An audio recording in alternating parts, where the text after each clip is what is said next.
This episode contains discussion of murder, domestic violence, assault, drug and alcohol abuse, child death, and police brutality. Listener discretion is advised.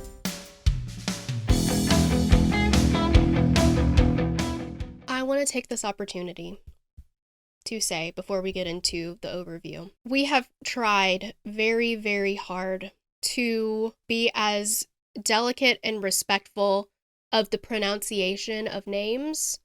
However, there are a lot of different things that are specific to different tribes and reservations, different pronunciations, different things that we just don't really know about. So if there's anybody out there that can shed some light on things that we have either mispronounced, maybe don't understand fully, we would love that. But just remember that we are two girls from the South, and hopefully we don't ruin this. Everything we pronounce comes out as country bumpkin. Imagine a banjo, and that's us talking. So that's exactly. That. I swear, oh my honor as a Southern lady. Kimberly Iron, 21. Faith Lindsey, 17. Sabrina Rosette, 33. Cecelia Barber Finona, 59.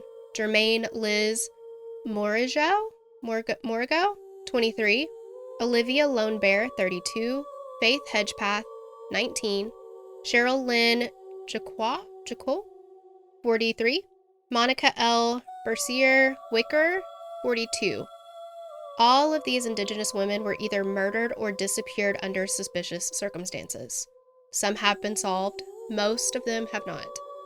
These are just a few names out of thousands of missing and murdered Indigenous women in the nation. Many aren't reported, and most aren't even investigated properly, leaving loved ones feeling lost, filled with questions, and feeling as though they can't trust any law enforcement. There's a common saying in Native American communities: when an Indigenous woman goes missing, she goes missing twice. First, her body vanishes, then her story. Why are so many Native American and Alaskan Native women going missing and being murdered, and why does it seem like people don't care? All right, you guys. So we've had a lot of requests for an episode on the missing and murdered Indigenous women epidemic. We are, because of the limited amount of information that typically is out there on each case, this is not going to be just a one case episode. There's going to be a few that we talk about. And of course, we want to cover more of these. There are, unfortunately, a lot more to cover. So again, if you have any information, always use our case submission form on our website, so killerqueenspodcast.com, and then there's a link for case submission, and then that way we can make sure that it gets added to our list. Any documents that you have, any articles, anything that you have where we can get information is super, super helpful. So just to put that out there.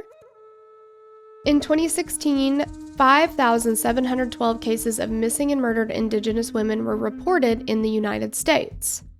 Only 116 of those reports were logged into the Department of Justice database. At the time this data was collected, it was widely believed that this number was below the actual number of cases, but now, 7 years later, there's no doubt that the number of missing and murdered Indigenous women has increased significantly. During this same study, research was conducted to determine what the leading causes of death were for American Indian and Alaskan Native women and girls. You guys, the third leading cause of death was not a natural cause. It was murder. Let me put that into perspective, because if you look at causes of death for women in the United States, in general, you have heart disease, cancer, chronic lower respiratory diseases is number 3, stroke is below that, but we've got 1, 2, 3 is murder. It's outrageous. Yes. Disturbing. Yeah. This 2016 study was conducted by the Urban Indian Health Institute. The data was collected in 71 cities across 29 states. There were 506 cases of missing and murdered American Indian and Alaska Native females identified in this study. The ages of the victims varied greatly, from less than a year old all the way up to an 83-year-old woman. Of the 506 cases, 128 were found to be cases of missing Indigenous women. 280 were of murdered Indigenous women, with 98 having a status as unknown. Even more frightening is the fact that more than 95% of these cases were never covered by national or international media. And the perception within most of law enforcement and That ain't a word. not a word. I think we should have a KQ dictionary of just words that we've made up. And Toincloths would be in there. handcuffs, Dog heaving. enforcement, Enforcement. myrtled. Yes. Okay, sorry, that's not a word. Even more frightening is the fact that more than 95% of these cases were never covered by national or international media, and the perception within most of law enforcement and news media coverage relied heavily on the causes of these women being murdered and going missing. And so the perception is that if it's a result of sex work, if it's a result of domestic violence, why cover it, right? If it has anything to do with addiction or around addiction, or the family has addiction, any of that issues. What, they deserved it? Is that what Right. is that what we're thinking? Feels that way. You put yourself in harm's way, Mhm. so Mhm. I just... And once they conducted this study, so we have this widely horrific perception anyway. Well, if it has to do with this, then whatever. But they do the study and they find out that this is untrue. But Right. even if it was, these are people. Overall, the media coverage, law enforcement response, and investigation, as well as the ultimate lack of prosecution for the responsible individuals, is grossly lacking. The study surmised that the tribal nations that these girls and women belong to must have the ability to advocate for their people, similarly to when a country's citizen is killed outside their nation. It's not very often that a tribal nation is given the respect and ability to advocate for their missing or murdered loved ones. All of these facts and data support the obvious, that American Indian and Alaskan Native Indigenous women and girls are going missing and being murdered at a frightening rate, leaving their families and tribes with no answers and little support from law enforcement in most cases. So in the early 1800s, the Bureau of Indian Affairs was formed to bridge the gap between the United States and the tribes. They have an Office of Justice Services, which holds jurisdiction over crimes committed within Indian country. Indian country is recognized as formal and informal reservations, dependent Indian communities, or where no congressional grant of jurisdiction to state government over the Indian country involved exist. So they deal with major federal crimes and state crimes with the authority to enforce laws. They have a specific unit within them that is dedicated to missing and murdered Indigenous people. Though much of the data regarding missing and murdered Indigenous women is considered to be understated due to the fact that many of these females are misidentified in their reports as Hispanic or Asian, which, why? If we know this, why are we... The BIA, it estimates that there are about 4,200 cases of these missing and murdered Indigenous people that have gone unsolved, which is absolutely unacceptable. I have a question. Maybe it could be also classified as a theory. I don't know. Are they misidentifying these women as a different race altogether because to take the heat off of, we need to do something about these missing and murdered Indigenous women? Are we saying, well, see, it's not so bad because it's not just the American Indian and Alaskan Native, is that what it is? I don't know, because we will... Yeah, because it's very odd. Well, and we'll get into it, but we talked to a son of a who is an undersheriff. I don't know, Torella, do you know anything about undersheriffs? Well, the thing, I know you can be under sheriff and you can be over sheriff, but can you ever just be sheriff? Oh, yeah, I think you can in Europe. I don't know.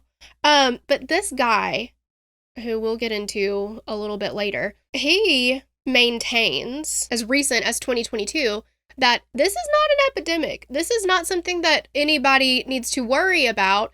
It's not real. Nothing to see here. So it's not real. Is this to perpetuate that is what I'm asking. I mean, that's a good point because it's not, I don't know how to, I wonder how often this happens with other ethnicities. Sure. How often are we misidentifying them? Because like you are pointing out, I feel like it's going to be a higher rate with Indigenous people. Because a big part of why these studies are, or why the stats are incorrect is because of that. Mm-hmm. So that's happening at an alarming rate as well, it would seem. Absolutely. Yeah. And if you've got law enforcement who are saying, this is in your head. In your head. Mm-hmm. This isn't no, there's plenty of other people that go missing. Lighting. Yeah. I was appalled. And like I said, we're going to rip him a new one a little bit later. Oh, but yeah. I just wanted to bring that up as, a possible reason. I don't know. Mm-hmm. Yep. Between the years of 1990 and 2016, specifically in the state of Minnesota, the homicide numbers for Native women, you guys, the homicide numbers for Native women was 7 times the amount of white women. And then one would think that is because there is a larger number of Native women, right?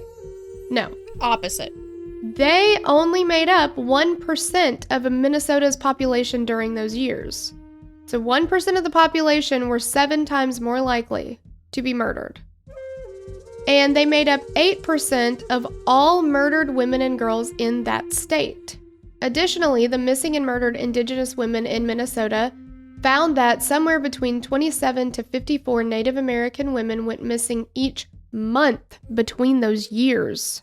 When I heard the numbers, I thought there's no way it could be, I would think per year is too many. Don't get me wrong, it's too many. Per month. I'm appalled. And the fact that nobody hears about this. This many people goes missing or are murdered a month. And you don't hear about it? Right. Riddle me that. That does not make any sense. I was reading a study, and I can share a link to it because it was pretty interesting. It's like 50-something pages. I haven't read the whole thing. But what they were doing was actually a study on the missing and murdered Indigenous women movement, specifically looking at social media and TikTok. And so one of the accounts that they were looking at in some of her videos, and I apologize, I cannot remember the name of it right now, but I will share it. She said that when she will do a video on any of these people, she was like, what keeps me doing this and like going is I will get comments every time of people being like, I live in that city and I've never heard of this. I live 1 hour away from there. I've never heard this. Oh, that happened 2 weeks ago. I've never heard about that. Like, it's outrageous. It's absolutely outrageous. And these numbers are shocking, but they're not alone. Many other states, including Alaska, Montana, and Washington State, share the same statistics. We've got some listeners who live in South Dakota who have been keeping up with this, and there are Indigenous women going missing and being found murdered at a crazy alarming rate. And it's these kind of numbers, 27 to 54 people in a very short amount of time. It's very scary. And with these high numbers, it's difficult to compile a significant amount of information on all the cases, like we said. And again, they're not being investigated appropriately by law enforcement. They've not been given the media coverage that they deserve. But the true crime community is set on bringing as much attention to these individuals as possible, whether it be telling an entire story or simply making sure that these names are heard. And I just want to say something like to you guys watching, listening. If you're watching, listening, thank you. I have talked to some other podcasters who are running into the same problem when we're trying to cover more of these cases. And it's just there's very little information out there. However, when you look at your numbers, because we can go in and see how many people listen to each episode, how far people on average are getting into an episode, like the percentage and stuff. And many other podcasters who have covered a case like this find that the number of listeners is lower. So it's a full circle thing. So if you are listening and inclined to skip it, please don't. We've got to make a change in every facet. You know, it has to be everywhere. We do a missing persons post every week on our Instagram stories. Please share those when you see them. They're of all types of people, but you know, the more eyes that get on something like that, maybe somebody knows something. I mean, that's the thing. So, it's sad all the way around. Mm-hmm. Absolutely. We're going to talk about a little girl named Henny Scott now. She lived in Bighorn County, Montana on the Northern Cheyenne Reservation. She was 14 years old, 14, when she disappeared in late December of 2018. She called her mom from a residence to let her mom know where she was. Her mother recognized the name on the caller ID as a residence that was known as a party spot and that adults weren't there. And she told Henny that it was time for her to come home, and unfortunately, Henny never made it home.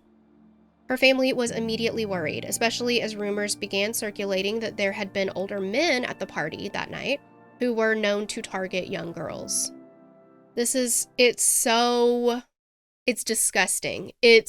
I don't understand it. Like, nobody deserves to be targeted at all. No. Leave the kids alone. Leave them alone. Leave everybody alone. But you know what I mean? Like, leave them alone. Yeah. Well, and this is one of those things that's like, it's also very frustrating because it's like when we've talked about other cases and people are like, oh yeah, they were last seen near a known dumping ground for bodies or whatever. Like, if you don't know that that's what people are using that for, then you don't know. But once you do know, how, like, it's been exposed. Yeah. You have the information. So why is it still being used for that? Why is this still a house where older men can target young girls? If we know that, bust it up. Mm-hmm. Break it up. Get in there. Do something. Arrest these men. Just burn the place. Like, it's just like, oh, well, that's just where that happens. Right. Henny was the youngest one at the residence that night, and when Henny's stepfather went to the residence to look for her, he was told that she'd walked off that night. Now, knowing that her daughter would have never walked off alone, her mother, Paula, filed a missing persons report at the Northern Cheyenne Law Enforcement Center, and she immediately knew that Henny's disappearance would not be taken seriously. Law enforcement asked if Henny had a new boyfriend or might be out partying. Like, okay, Henny was at this house. She called her mom from that house to say, hey, I just want you to know where I am. So as a law enforcement officer, wouldn't you think, well, then she probably didn't just walk off. She called to let her mom know where she was at this house. Yeah. So that she didn't have then to she's do just that. going to walk away? Right. Exactly. She's just going to walk away and not tell anybody. And furthermore, she's 14 and she's not allowed to. I was literally about to say that. I don't know how many times we have said that. Like, just because a kid can run away, kids can run away. They can do that. Doesn't mean they're allowed to. And to be like, well, they probably just walked off. They probably just ran away. It doesn't matter. No. Get out there and find them. How many times do we have to go through this? It's literally your job. Mm-hmm. It's literally your job. Like, I'm not asking you to go bake a cake.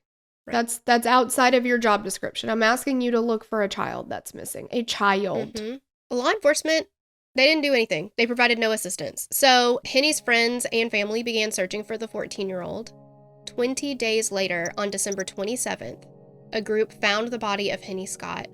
She was not far from the residence where she called her mother from. She was not even 150 yards away from it. She was wearing a pair of sweatpants and a t-shirt was thrown beside her. Her mother said that neither of those articles of clothing belonged to her. An autopsy performed by the Montana Chief Medical Examiner concluded that Henny's cause of death was hypothermia and it was accidental, that absolutely no foul play was involved. It was also determined that Henny had alcohol in her system, which contributed to her death. The medical examiner claimed that nothing indicated any trauma. Henny's parents said that when they saw their daughter's body, she appeared to have had a broken nose, she had bruises, scratches, and small burns on her skin. There was no investigation into her death past the medical examiner's ruling. Henny's family even had her body exhumed, which is against the tribe's customs, to look for evidence of foul play, and none was found. Henny's family and friends continue to believe that she was assaulted and the victim of homicide. Montana is one of the most dangerous areas for Indigenous women, specifically in the areas of the Crow Indian Reservation and the Northern Cheyenne Reservation. Similarly to other reservations across the country, the Bureau of Indian Affairs, which is the BIA, and the FBI have jurisdiction. So the BIA is intended to show up on scenes initially, and then the FBI is going to be called. But the BIA cannot exercise law enforcement over non-Indians on the tribal land. So to find out exactly who has jurisdiction, law enforcement would need to know who the victim was, whether they were Indian or not, who the perpetrator was, whether that person is Indian or not, and where the crime took place. Is this Indian land or not? And this leaves a high occurrence of jurisdiction denying that they're responsible for investigating these crimes.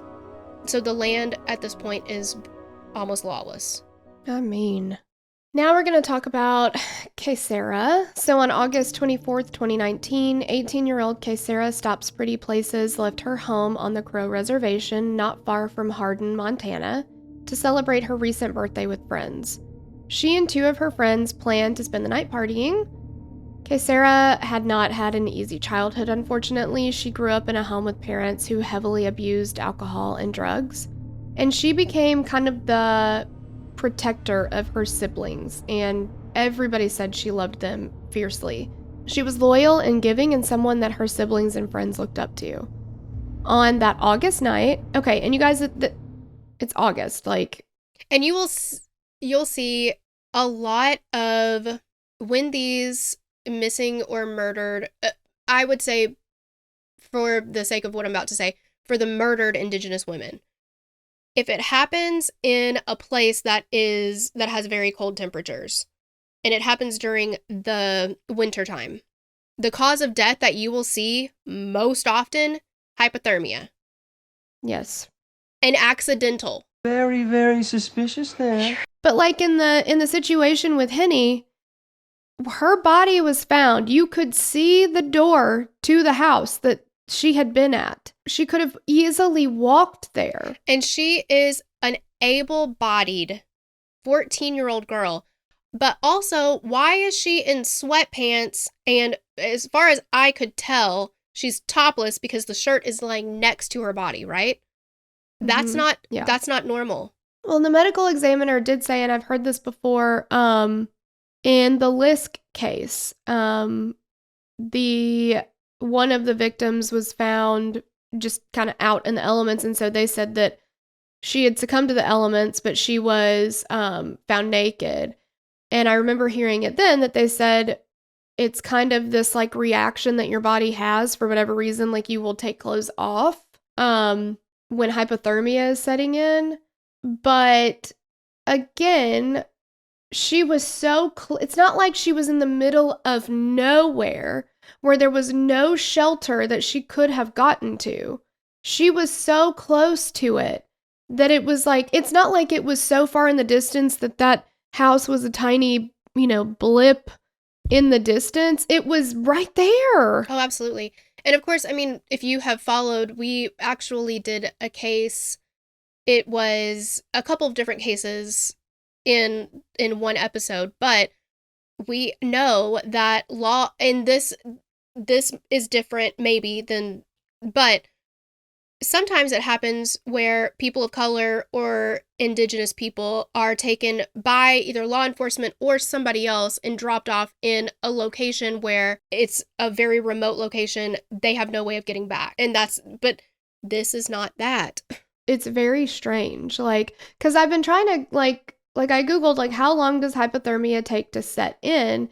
And, like, you can begin to experience symptoms of hypothermia, according to the Goog machine here, within, minutes and whatever. But it says it would take, like, you can die from hypothermia within an hour. But again, it would have only taken her a few minutes to walk back. Right.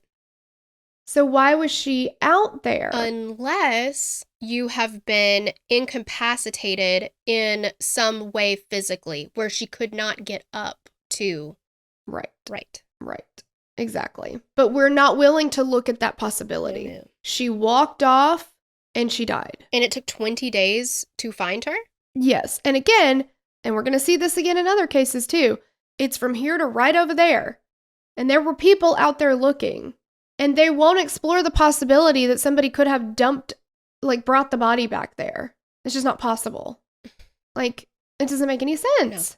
So now this is August, and Cecelia disappeared. She was reported missing to the Bighorn County Sheriff's Office, but no formal report appeared to have been taken. Her aunt and the rest of Cecelia's family and friends waited for any news from law enforcement, despite the fact that there were no alerts sent out regarding her disappearance. There were no posters, there was no media coverage, nothing.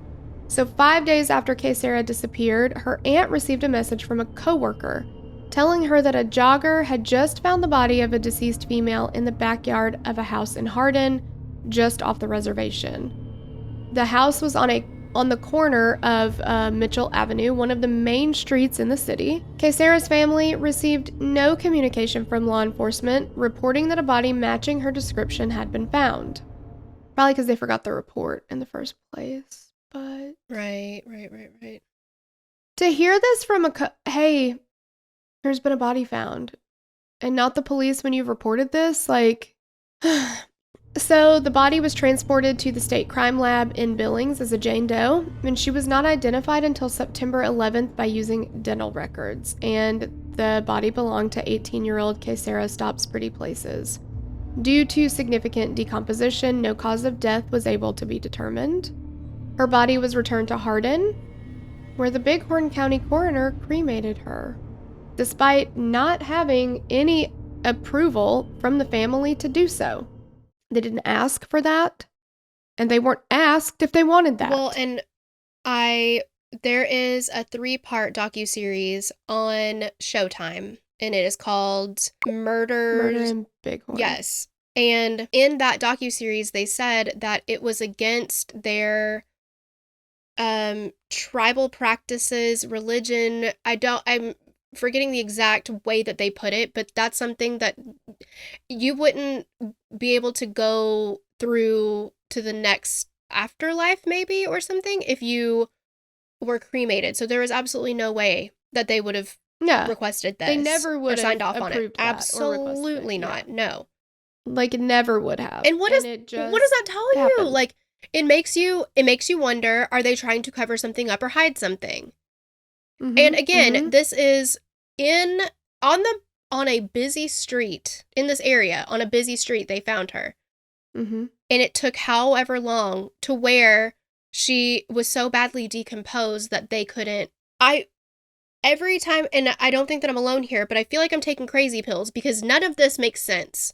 But the police are, I feel like, or law enforcement, whoever is giving this information out, they're gaslighting everybody, being like, well, if you really think about it, it does make sense. And also, don't ask any more questions. It's actually none of your business. Exactly. So, Cecelia's family could not understand what had happened, why they couldn't get law enforcement to speak with them. When they finally did, they were told that law enforcement believed that Cecelia just probably walked into the backyard and died, and then she was just laying there for 5 days. Okay, but why did she die?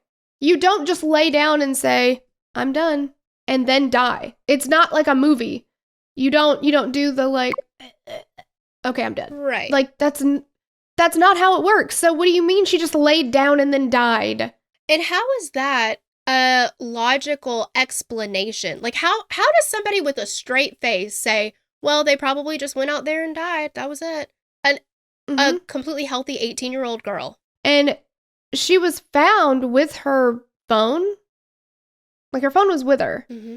And they didn't use anything to identify her. They waited for the dental records. They did, What does this tell you? Because the police are going to say, this is not a problem. We do not have an issue with this. And we're doing everything that we can to we've dotted our T's and crossed our I's here. We've done everything. What this says to me is they do not care. And there are facts to prove that.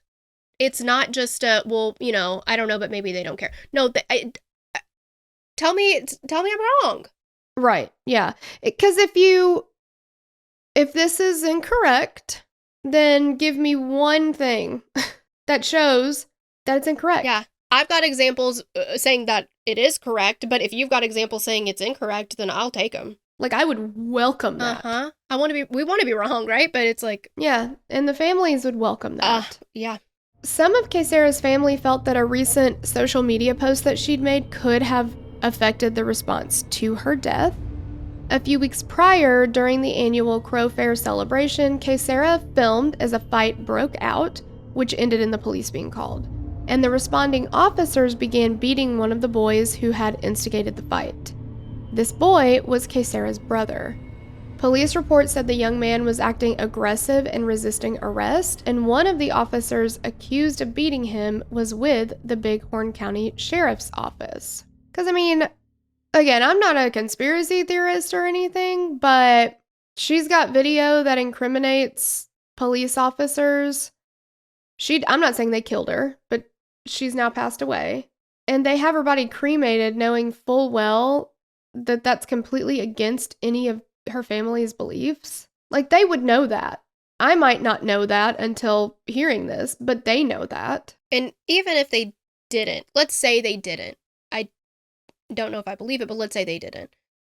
It's not common practice to just decide that for a family. You have to get someone you have to check and sign off on it. And yeah, exactly. Because she had been identified. It wasn't like she'd never been identified. Absolutely. And they didn't have somebody to contact. Right. Yeah. So the medical examiner could not rule in foul play, but he said he couldn't rule it out either. So he's willing to concede that something could have happened. He did say that there were several options at play as to what had caused Cecelia's death, and some of those fell under the manner of homicide. He also said her toxicology report showed a high blood alcohol content of 0.149. And according to the Goog machine, a blood alcohol content of 0.12 and over is considered high risk for problems such as blurred vision, slurred speech, difficulty with coordination, balance, and decision making. That's not death. Yeah, how did we get to death from that? I think that the majority of the population has been that drunk or more drunk. And the odds of you can't blame it on hypothermia. It was in August. Right. Yeah.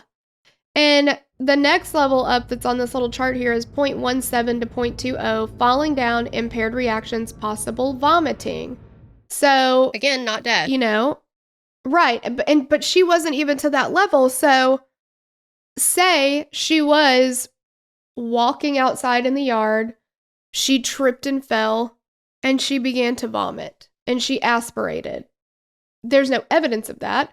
Her blood, and I'm not saying that you could never vomit lower than 0.17. I understand that there are varying, it affects people differently and all that kind of stuff. Or let's you could even take out the vomiting. I mean, it's a possibility because drinking in excess that's definitely one of the symptoms, whatever.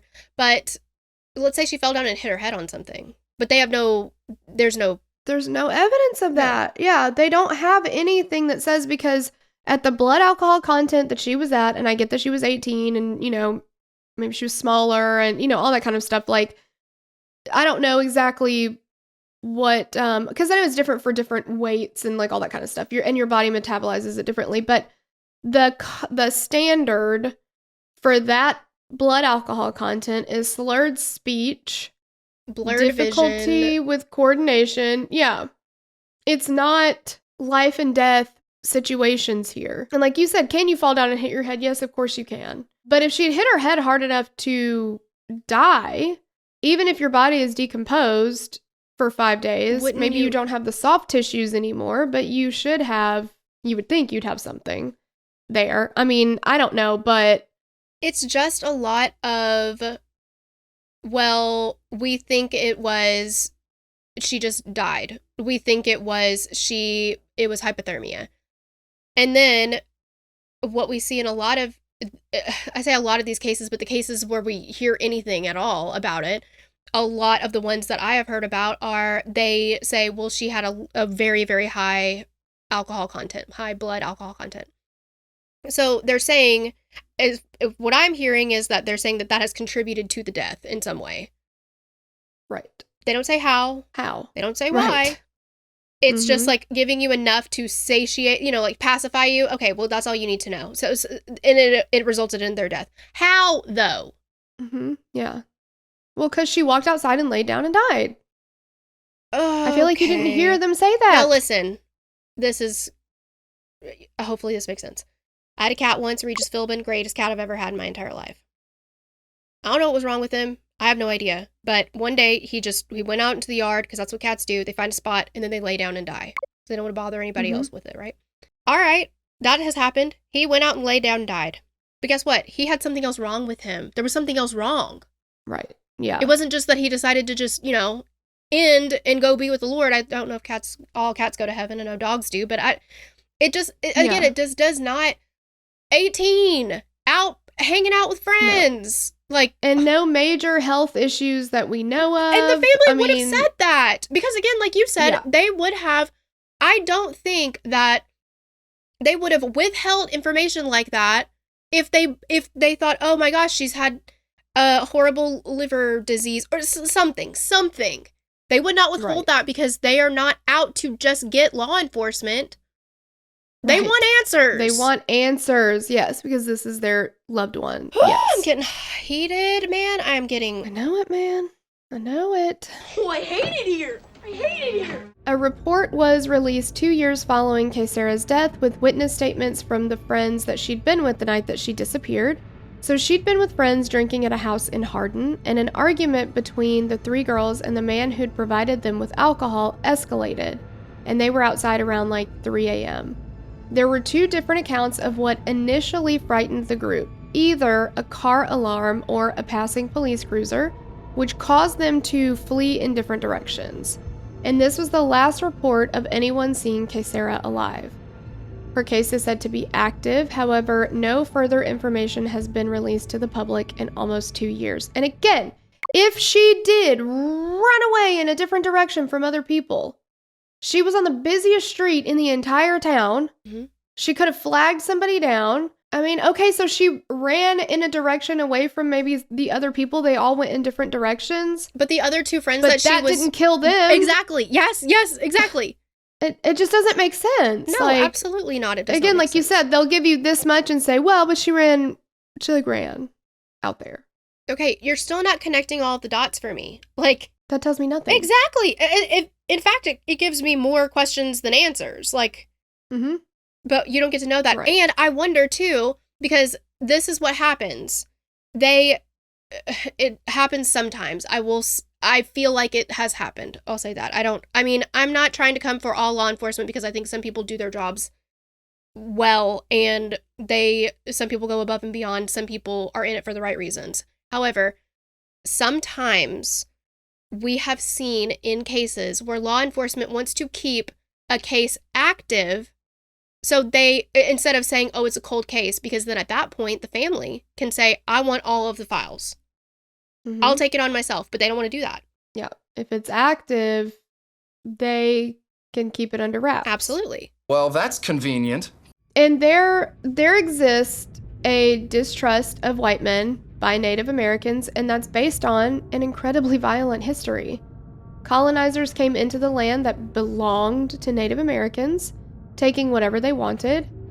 There is a saying that refers to the tribe in northern Cheyenne, quote, "A nation is not defeated until the heart of its women are on the ground."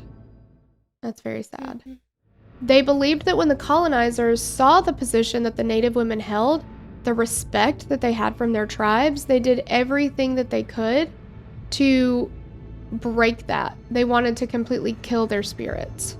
And the history of distrust has led young Indigenous women to lose sight of their value, believing that they're bound to have a short life, which will end in murder, assault, or abduction.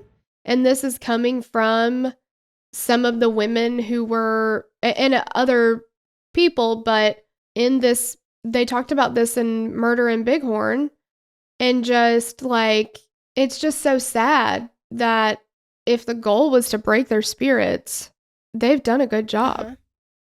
And to do that to other human beings, I just don't understand it.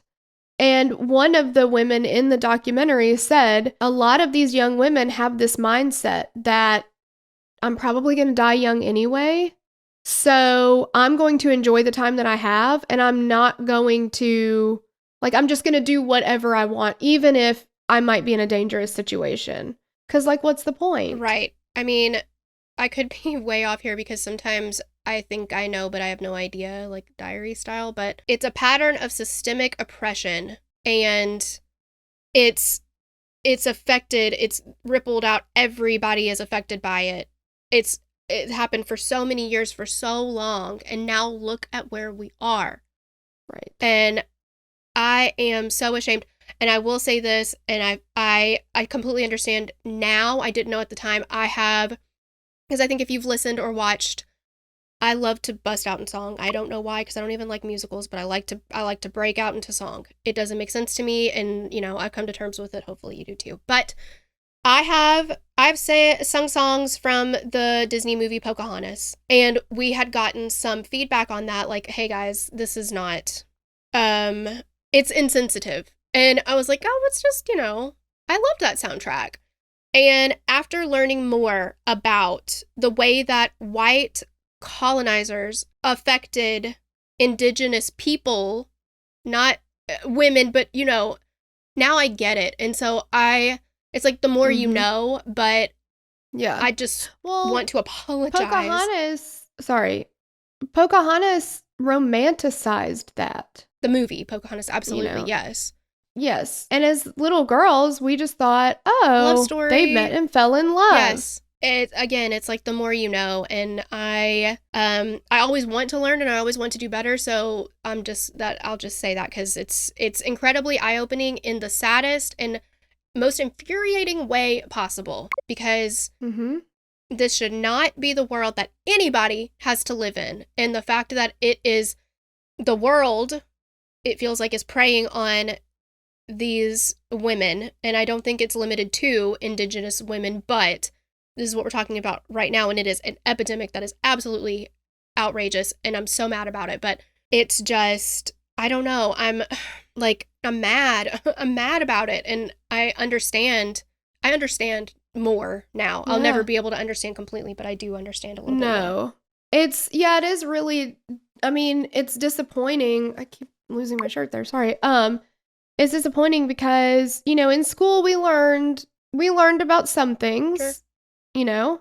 And what we did learn was awful, but I didn't realize the extent that the abuse and torture and like all of these things of Indigenous people, the extent of it, because I was watching 1923. Oh, yes. And one of the storylines in that show or season, or I don't know, because I guess each year is a different whatever, but you know what I'm saying. One of the storylines in that is a young Native American woman who is in a boarding school. I did not know that that's how that worked. So they would take the women and they would put them into these boarding schools, and literally, if they spoke their native language, they would beat the shit out of them. They would put them in the hole, that they would call it. Many of them died. And there, of course, was never any repercussions for anything like that. Sometimes they'd be beaten to death just for saying a word that was in their native language, or singing a song in their native language. Absolutely. They literally wanted to beat their heritage out of them. And sometimes they took that too far, and it was a whoopsie daisy. There's plenty more. Right. They're not real. They feel, or no, I'm going to say it. They felt like they're not real people, so who cares? I did not realize. It's like the more you know, like I know now, or I am understanding more now.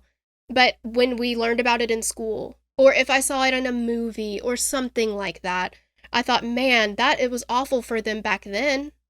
I did not know how far this has gone and how it is still happening. I just didn't know. appalling. It's, ugh. Now we're going to talk about Selena Not Afraid. She was 16 years old, and she was dropped off by her mother at a New Year's Eve party in Billings on December 31st, 2019. A member of the Crow tribe, Selena lived on the reservation and loved playing volleyball, basketball, and horseback riding. She was creative, and she loved to sew and make beaded jewelry. The party she was at was on Montana Avenue, and it was serving alcohol to several underage attendees. Selena called her aunt the next morning around 9 a.m. to tell her Happy New Year. Everything seemed normal to her aunt. She didn't notice anything different in her niece's voice. She did notice that there was music in the background and she could hear men's voices, and this caused her to be concerned. And she told Selena, okay, it's time to come home. Selena told her she was about to call her mother to pick her up, and she did. Her mom arrived at the home around 45 minutes after the phone call, but her daughter was nowhere to be found. Selena, along with 5 others who had been at the house, had gotten into a van and began driving towards Hardin. A Snapchat video was posted showing Selena and the others in the vehicle, some of them still drinking. Around 2 p.m., the van started to have mechanical problems, and the driver pulled into a rest stop along eastbound Interstate 90 to fix the vehicle. Reportedly, Selena and one of the other girls walked off from the van. The other girl said that she sat down on a curb and Selena tried to get her to climb over a nearby fence and walk through a field towards the old highway. The girl said no, and Selena climbed over the fence, and then she just disappears. The van eventually left both girls at the rest stop. Selena's family arrived at the rest stop to pick her up, but they could not find her. Unlike most reports of missing Indigenous girls in the area, a police response was immediate. The BIA and the Bighorn County Sheriff's Department arrived on scene. They brought search dogs, drones, people on ATVs, they had people on horseback. They searched the area for Selena, but nothing was found. Selena's grandmother saw the fence that she was reported to have climbed over. It was a barbed wire fence. And her mom was like, her grandmother was like, that fence is too high. She would have never climbed over that. That's not, she just wouldn't have done it. It also just seems really strange, too, that she had just called her mom and said, hey, can you pick me up? And her mom was like, yes, I'm on the way. And then she got in a van and left. Well, that's exactly what I was thinking. And also, where was this van headed? Because if they were taking them with them, it wasn't like, oh, my mom's going to meet me at this rest stop. Can you drop me off? That nobody said that. They broke down there. And then they were like, well, we got it fixed enough, and see you guys later. It doesn't make sense. None of this makes any sense. On January 20th, Selena's body was found during a grid search. Her body was lying in the open, and this is just 3/4 of a mile away from the rest stop. It was in an area that had supposedly been searched multiple times. Her body had been there for 20 days, but was still fully intact with no signs of animal scavenging. And I don't know, gosh, I'm not a scientist. I don't know if anybody knew that. I wouldn't know what kind of animals. I mean, I could think of some, maybe the coyotes and stuff like that. But there it's like mountain lions and coyotes, and it would not be uncommon for it's more uncommon that there was no scavenging found. Right. Her autopsy was performed, which revealed no alcohol in her system. That's almost shocking. The medical examiner said that if she'd been walking around for hours, the alcohol could have metabolized. Signs of dehydration and starvation were found, and no indications of foul play. Selena's death was ruled as accidental as a result of hypothermia. Ding, ding, ding. After this ruling, there was no further investigation. The deputy sheriff at the time, now this is the under sheriff that we were talking about earlier, Eric Winburn. I don't think I can roll my eyes enough. I don't think that I can do it. No. He said that Selena's mother should have been charged for taking her daughter to the party where alcohol was present, that the driver of the van should have been charged for abandoning Selena, and he stated that if the facts didn't fit the family's narrative, then the family did not want to know about it. He also said in Murder at Bighorn that because the family, the aunt specifically, was very, very vocal about this case on local media, national media even maybe. And he said They were hindering the case by doing that. He asked her to be quiet. She said no. And the thing is, they just wanted their 15 minutes of fame. That's all they cared about. That's what they wanted. They didn't want to hear any facts. That's what they wanted. Right. What a great opportunity for us to get in the media. Yeah. I was really hoping for a tragedy like this so I could be on the news. They've lost somebody who is more important to them than life itself, it sounds like. But yeah, let's take this opportunity. Great opportunity to get on the news. After Winburn resigned, someone unexpected was appointed as the deputy sheriff. Leroy Not Afraid, Selena's father. Leroy had full custody of Selena at one point, and she had recently made allegations of sexual assault against him, and a protective order had been issued, requiring Leroy to stay away from Selena until she was 18 years old. Leroy said that the accusations were false, but the rest of Selena's family believed that she was abducted and that her body was disposed of in the field. And makes sense to me. Yeah, but Bighorn Sheriff's Department is like, absolutely not. That's not true.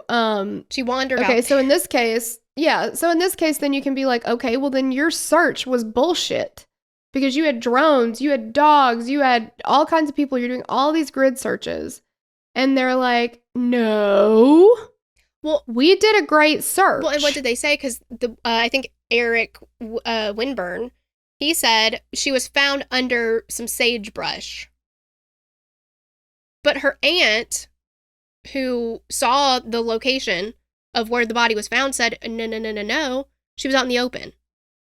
Yeah. You could see her from yards away. Right. And it would just make sense that her body could have been placed there. But in one of his excuses for why that could not have happened was, well, that was a busy street and the rest stop had people at it. There's no way somebody would have seen it happen. No, not necessarily. We just covered a case where a woman was murdered in the parking lot of a busy shopping center and nobody saw that. Mm-hmm. Like, no, it's not necessarily true that nobody could see it. No, absolutely not. Just because it was a semi-busy area. Stuff happens in busy areas all the time, unfortunately. Mm-hmm. But it's just that complete refusal to say, yeah, well, that could, because you don't know what happened. So then why won't you say that could have happened? Well, and the thing is, for me too, which, to your point, is that people like Eric Winburn, he will say things with absolute conviction, like this is exactly what happened. You don't know that though. If somebody else has an idea or even something that has more evidence to support it, he's like, you're making shit up. This is do as I say, not as I do type of, because you don't have anything to support your theory, which it is. It's a theory. It's not even a theory. It's a lie. But well, yeah, because none of this is real anyway. This is not a problem. This is a specific to Selena's family problem because they let her go to a party that she shouldn't have been able to go to. And again, that is victim blaming. To an extent, it's definitely it's blaming the mom. I definitely think that something should have happened to how much did they question the people who were in the van? Right, because that whole trip seems strange. Yes. Because she had literally just called and asked her mom to come pick her up. Why would she get in a van and go with somebody somewhere when she knew her mom was on the way? Yeah. I mean, it sounds like an abduction to me.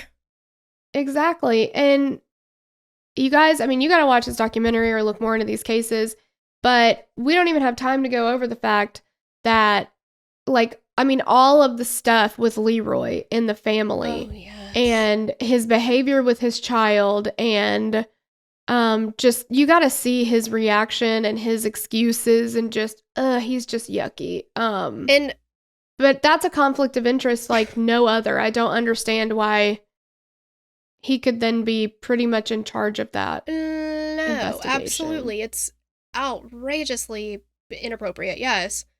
And unfortunately, I think we're going to have to break this up into two parts and finish this is where, part one is going to end. Yeah, because we've still got several other cases to go through. And several other curse words to say, because Yes, we've not said enough fired curse words up yet. is not even enough. It's not. So make sure you hang with us next week for part 2. If you're a patron, you've got part 2 locked and loaded, ready to go. You can listen to it now. But if not, no worries. You can catch it next week. Yes. Thank you so much for hanging out with us. We love you. Bye. Love you. Bye.